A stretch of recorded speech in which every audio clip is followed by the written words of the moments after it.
If you haven't seen the first two videos, this is the end of the Leap Attack Barbarian playthrough. I wanted to show people how to start as a level 1 Barbarian, use a single respec to get into Leap Attack, and how to progress through the game easy peasy, how to obtain good rune words and generally good gear, the best practices for how to level up, things to target farm, and everything in between. So let me go ahead and show you how we got through hell. I'll capture each individual part, the things that if you were doing this completely solo, you would have to be able to handle. The gear that got us there, the skill...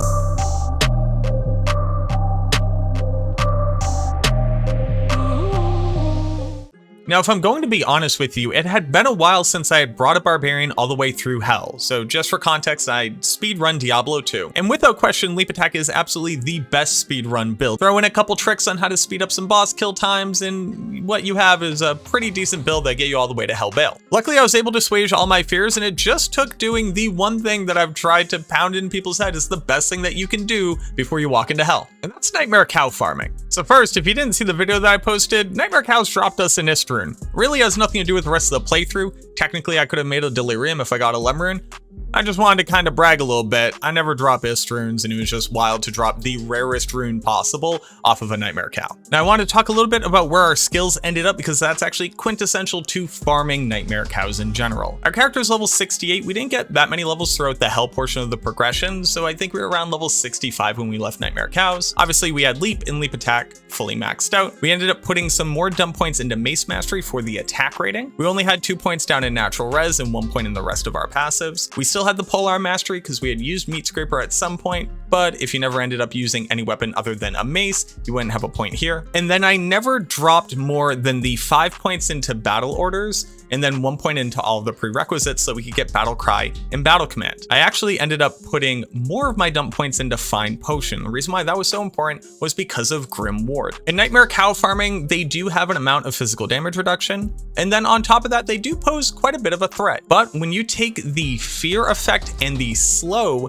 from Grim Ward, and then add that on to the fact that we're using a Holy Freeze Act 2 mercenary, cows were continuously running away from us, but at incredibly slow rates. So our Leap Attack AoE was able to jump in, do a ton of damage, get the added damage from the Grim Ward passive from our Find Potion, and we were clearing packs pretty efficiently, considering our gear was pretty trash city. The other benefit of increasing the effectiveness of Grim Ward via your Synergy and Find Potion is that Find Item actually ends up being a really good tool. Because we're only able to farm on players 1, and even that was going a little bit slow, the Find Item chance to Hork is actually better than the no drop chance from the cows themselves. So every pack of cows that I would kill, I would go through and Hork them. In Nightmare Cows, you're looking for a couple different things, and it's to be able to equip yourself and your mercenary. So we're looking for good bases and low runes to be able to build some really important gear pieces that are going to help us transition into the hell progression. I ended up with 2 different spirit swords. Now this actually ends up being your best damage AoE build, because your weapon damage really doesn't matter once you walk into hell. You're only really using that to apply crushing blow, and your AoE damage is what's actually getting you the kill speed that you need. Now this will be much different on the endgame version of the build, where your weapon damage is incredibly important for one-shotting elites. You'll see that with our Black Rune Word and our Rhyme Shield setup, we're only doing about 150 to 760 weapon damage, and then our AoE is doing 500 to 1000. But when I swap over to the Dual Spirit, you notice that our weapon damage goes down by a pretty significant amount, but we're gaining 200 to 400 AoE damage on our Leap Attack. So we're gaining an average of 300 damage that is applying regardless of whether or not we hit, and hitting targets twice. And it's really important to continue to conceptualize the fact that the Leap Attack AoE is what's going to carry you until you have the gear to become the elite sniper that you ultimately want to be. Because of that, the aforementioned Myth Rune Word is incredibly important. I would prioritize making this armor as soon as you can. So whether that be at the beginning of the Nightmare progression, where I wasn't really worried about making something like this, or while you're doing the Nightmare Cow farming, get your hands on a Hell and an Am rune, throw it into any armor, the defense does not matter. But that +2 to Barbarian skill levels is so much more powerful in Barbarian than almost any other class. Not only is it gaining you additional damage attack rating AoE damage on your Leap Attack, it's also gaining you better range radius on the knockback and the travel distance of Leap. It's gaining you additional damage attack rating and crit chance with your primary weapon. getting you faster movement speed, more defense. Defense doesn't matter, but it's getting you more of it, getting you more all resistances, better battle orders, longer lasting battle command, more efficient Grimward, a better find item, a larger decrease in enemy damage and defense from battle cry. The more skills that you have a single point in, the better Myth becomes.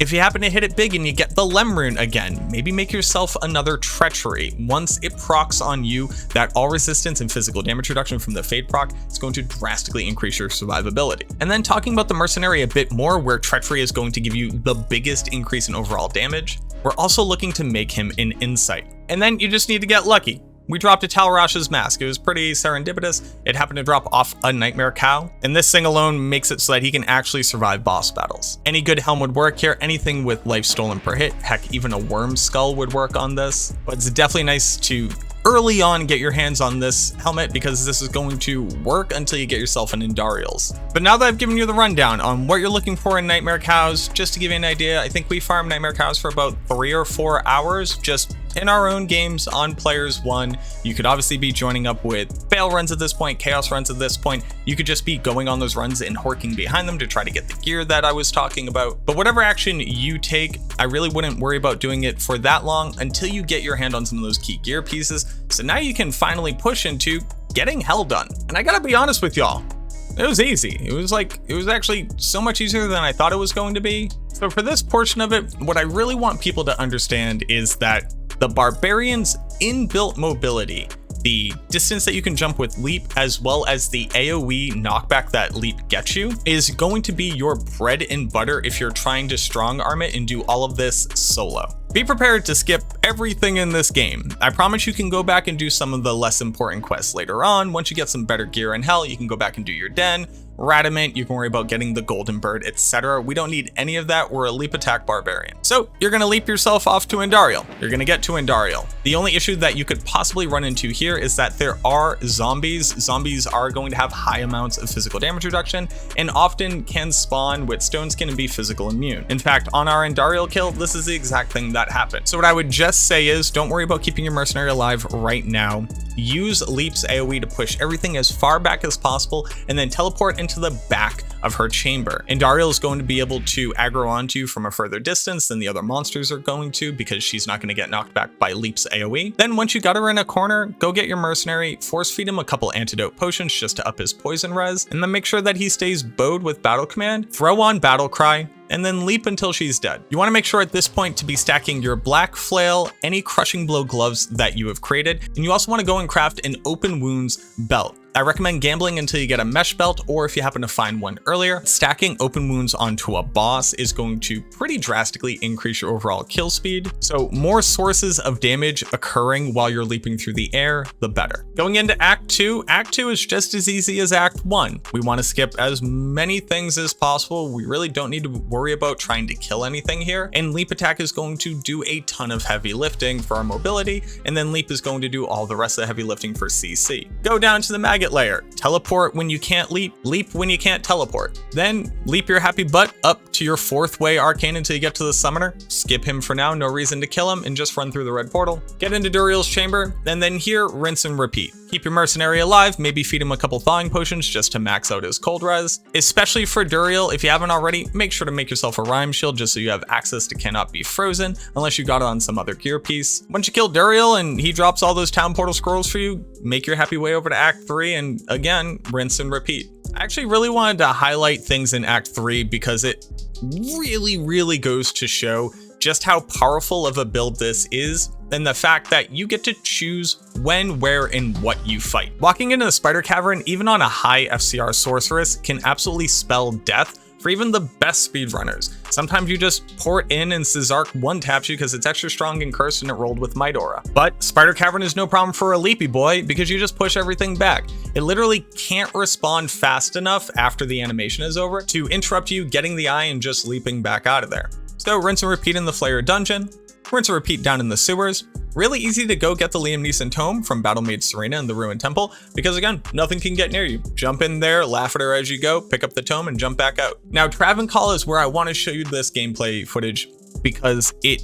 is just such a great example of what I'm trying to explain here. You're going to do a couple things here that might not seem very intuitive, but I'll try to walk you through them. After getting the waypoint, I walk over to see what the scenario is in front of Trav, and I realize that there is an elite pack of Hierophants. Hierophants are going to heal. They also have a bunch of zealots around them, which if you're not high enough level and you haven't broken the compelling orb, are going to attack you, and they do a ton of melee damage. So what I do is I leap all of those problems away. I push the Hierophant really far down, almost all the way back to the causeway, and then I take a town portal from there and I go back to town. The town portal is going to act as player presence, going to keep monsters active in that area. The reason why that's important is because you want to keep that elite pack active because you want its minions to run back over to it. Some of them might have gotten pushed away while you were leaping. Going back through the waypoint, now I have a pretty clean area in front of the Trav and Call where I want to go grab one of the Trav members. You only need to kill one of them to get Kaleem's Flail, to be able to make Kaleem's Will and smash the compelling orb. So there's no reason in fighting multiple of them. Make sure that whichever one that you pick up doesn't have any nasty auras on it or isn't stone skin, and then do exactly what we just did. Walk up until one of the named council members aggroes onto you. Their minions are going to follow. Leap in between them. So you want to break up the champion itself and the minions, and then cast Taunt on those minions. Taunting the minions means they're going to continue to follow you. And since you should be able to outrun and outleap the actual named council member of the boss pack, that means that you can drag these council members down to the bottom right section of the Travencall. Once you have them there, use the same trick. You open up a town portal, go straight back to town. So when you come back through the waypoint, what you should have is at least one named Travencall member that is out in the open, and their minions are so far removed that they actually have decoupled. They're no longer actually going to drag back onto the boss. Now with a little bit of patience, just walk that council member over to the waypoint. You want to try to knock back anything else that's kind of in the area. You can put yourself in between any other monsters and the Trav member, so you're pushing the Trav member towards the waypoint and the rest of the monsters away. And then I just do one more aggro reset here, because that's kind of what we were doing. We were manipulating aggro. I go back to town, I heal, I get my mercenary in case he died, go to a different waypoint and bow him, and then walk back in. Your ability to just sit there and perma-stun the council member by leaping means that give it enough time, your mercenary will just kill him. I actually found that a mercenary was doing a really good amount of damage, so I just helped out his DPS with my leap attack, and boom, we had Kaleem's Flail. Go smash to the compelling orb, jump your way through the Durance of Hate, and get yourself to Mephisto. Skip everything, teleport over so that the council members don't get dragged within range to be able to heal Mephisto. Here, feed your mercenary a couple antidote potions if you notice that he's dying a little bit too easily, and then leap down Mephisto until he's dead. Bing, bang, boom, you're on to Act 4. Now, Act 4 is one of the parts that typically makes or breaks the viability of a starter build, because there's just so much that you need to handle to be able to survive the Chaos Sanctuary, and sometimes a crappy build literally does not have the tools necessary to be able to do it. But you're a Leap Attack Barbarian. You have a really packed Chaos Sanctuary, that's okay. Teleport to the end of one of the hallways, and then leap every single monster out of there all the way back to the star. Go back into town to break aggro, come back in, teleport down to that area, and then summon the boss. I actually ended up cleaning up some additional monsters that are down there. I would just say make sure to kill any Oblivionites that might be within the area that you're able to easily reach that might aggro when you pull the seal boss. Them continuously casting various curses on you, decrepping you, or putting life tap on you can really make it very difficult to handle these scenarios in an already pretty spicy Chaos Sanctuary. I actually went and got my Nadir helmet again. The Cloak of Shadows here is just really nice. The trick that you can do is summon the seal boss, use Cloak of Shadows. This will make it so that only the boss can see you, all the minions won't be able to see you. And if you really want, it allows you to drag the boss away and then begin leaping. Leaping is gonna knock everything back. The minions will be on one side, the boss will be on the other side. If you want to wait, you can just wait for your mercenary to handle the business for you. If you get them decoupled, you actually get the minions far enough away, you can swap over to Leap Attack to increase your overall damage kill speed. But again, just make sure to have battle command and battle orders up the whole time. And if your mercenary can't get it done, you will eventually get it done yourself. The irony with Hell Diablo is that he's actually infinitely easier to kill than normal Diablo. And the reason for that is the fact that his fire hose actually does not hit you if you're within melee range of him. Obviously, a lot of people already know that, but this is so important for Leap Attack, where we were constantly getting chilled and then dying to a lightning hose while we were jumping through the air. Now you don't have to worry about that. There you go. Now we're into Act 5. Then you only have two more things that you really need to worry about: the Ancients and Baal. If you haven't seen it before on the Ancients, we're going to use a technique where you're able to split the Ancients up. It means getting them stuck on the inside of one wall and moving over to the other side of the other wall. At first, Talik will be the only person who can get to you because when he whirlwinds, he's actually able to run further than his AI allows him to. And then you can typically kill him alone in the corner. The problem with moving though is that he will whirlwind a lot. So if you're having trouble keeping everybody up and the amount of potions that you have is not working, make sure to cover the entirety of the arena in potions, at least 5 to 6 total character inventories worth. I think we ended up dropping something like 30 or 40 potions on the ground, and I probably only needed about half of them. Make sure to repair your staff of teleportation because it's going to be really important for moving your mercenary out of range so that you can actually target which ancient you're fighting at any given time. The big things to note here is that the affixes on the ancients really determine whether or not you're going to be able to be successful. You want to avoid at almost all costs things like mana burn, cursed, any really powerful auras like fanaticism or conviction can actually be absolute deal breakers. And then obviously stone skin, which not only can make them immune to physical damage, but make them so hard to kill with physical damage, that's not even worth it. But in order of priority, you want to get Talik killed, then Korlik, then handle Maddock. Remember that if they spawn with any bad affixes, you can always use Town Portal Scroll or a Tome of Town Portal, which will end the event. They'll go back to statue form, and then you can click the altar again to spawn them with new affixes. You don't have to go to a new game. Let's talk about Worldstone Keep. So obviously just kind of leaping through everything is going to be your MO here. Don't worry about resurrecting your mercenary if he happens to die to souls. We'll be getting him back later. And in fact, you kind of don't want him in the throne room if you're going to use a couple different tactics that don't necessarily include killing every monster. If you haven't seen a speedrun, you can use a couple different techniques here, which mostly include just kiting monsters out. Now, I use something called Bale Wave skipping. I guess I'll include a link here in case you've never seen it, but it's a technique that you can do on Battle.net, in Diablo 2 Resurrected, in single player, it doesn't matter, where you can intentionally skip the waves of Bale's throne room. And then it's the Bale fight. Throw on your open wounds, throw on your crushing blow. Whenever he summons a duplicate of himself, just teleport away, go back to town for 10 seconds. When you come back, it'll be despawned. Feed your mercenary a couple thawing potions, just so that his cold res is maxed out. Leap over the blue waves or use your teleport staff to get your mercenary back into range. Keep battle cry up on him unless you have access to something like Decrepify or Amp. And just leap attack until he's dead. Oh, and hey, make sure to stack magic find before you get that killing blow, just so that the quest reward drop is as good as it's gonna get. But you're done. You did it. My gear, black flail. Crafted crushing blow gloves. Crafted open wounds.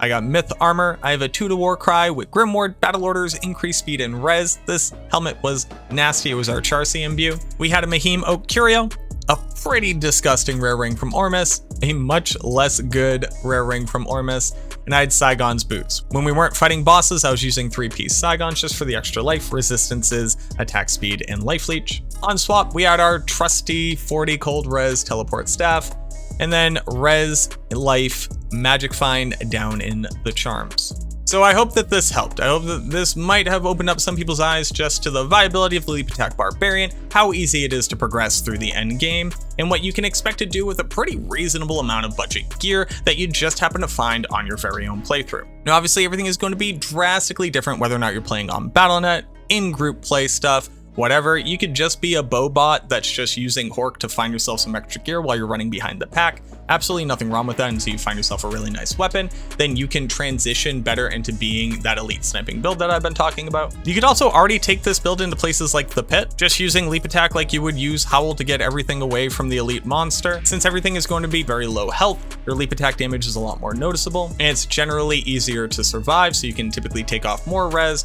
or other stats so you can stack on more magic find or more damage. Once you have enough gear and enough damage on your main hand where your Leap Attack actually is one-shotting stuff, I recommend swapping out the build a little bit to what I show in our max roll build guide, which I'll show here in the comments down below so you can take a look at it. And then you can go be a Seal Popper in Chaos Sanctuary. It's really, really good pre-Enigma. Thank you so much for watching this video. Again, I hope that you learned something here or that you're willing to go try out the build yourself. Let me know down in the comments what you think about it. I'd love to hear from you, and I look forward to seeing you in the next video.